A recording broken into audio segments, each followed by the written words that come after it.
ఇంటికి రాండి వదిన, ఇన్ని రోజుల నుండి పిలుస్తున్నాను. మీ మేనకోడలు కూడా వచ్చింది, మీరు కూడా వచ్చి 4 రోజులు ఉండెళ్ళండి. చూసావా సోనా, అత్తయ్యకి నీకంటే కూడా వాళ్ళ ఆడపడుచు అంటేనే ఎక్కువ ఇష్టం. అవును, చూస్తున్నావు వదిన, అమ్మ ఉన్ను అత్తల బంధం ఇప్పటిది కాదు.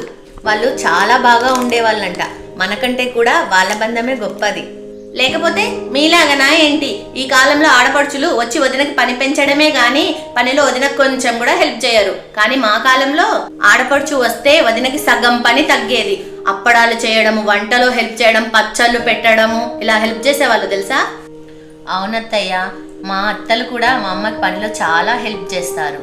అమ్మ వాళ్ళ ఇంట్లో ఏ పెళ్ళిళ్ళైనా ఏ ఫంక్షన్లైనా వారం 10 రోజుల ముందే వచ్చి మొత్తం పనిలో హెల్ప్ చేస్తారు. అలానే ఫంక్షన్ అంతా అయిపోయాక మళ్ళీ మొత్తం ఎక్కడెక్కడ సర్ది వెళ్తారు. అవును, అప్పుడు మేము అలా కలిసి మెలిసి పని చేసుకునే వాళ్ళం. మా కాలంలో ఆడపడుచు వస్తుందంటే సంతోషపడే వాళ్ళం. కానీ ఇప్పుడు ఆడపడుచు వస్తుందంటే ఓన్లీ పుట్టింటికి రెస్ట్ తీసుకోవడానికి మాత్రమే. అందుకే ఈ కాలంలో వదినలకి ఆడపడుచు వస్తుందంటే చాలా భయం వేస్తుంది.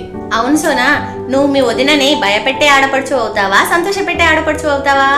వామ్మో, నేను వదినని సంతోషపెట్టే ఆడపడుచునే అవుతాను. వదిన ఇలా ఇవ్వండి కూరగాయలు, నేను కట్ చేస్తాను. ఇదిగో సోనా, నేను వేరే పని చేసుకుంటాను. అత్తయ్య, మా ఆడపడుచు బంగారం. అవును అవును.